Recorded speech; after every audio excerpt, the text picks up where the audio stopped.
Hey everyone, welcome back to our channel Guide Hub. Today I'm going to show you how to change your address on JD Sports easily. So let's get started.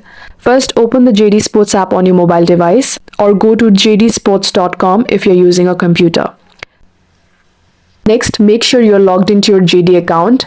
Tap on the three dots icon, usually located at the bottom right corner of the screen, and tap the account icon. Now look for a section called Address Book or Addresses and tap on Edit.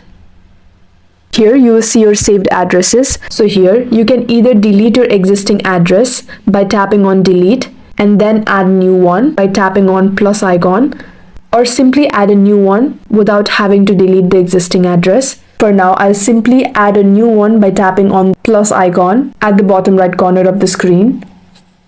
Fill in your new address details carefully. Once done, tap Continue. And that's it. Your address is now updated on JD Sports, ready for your next delivery. If you found this video helpful, make sure to like, subscribe and leave a comment below if you have any queries. Thanks for watching and I'll see you in the next one.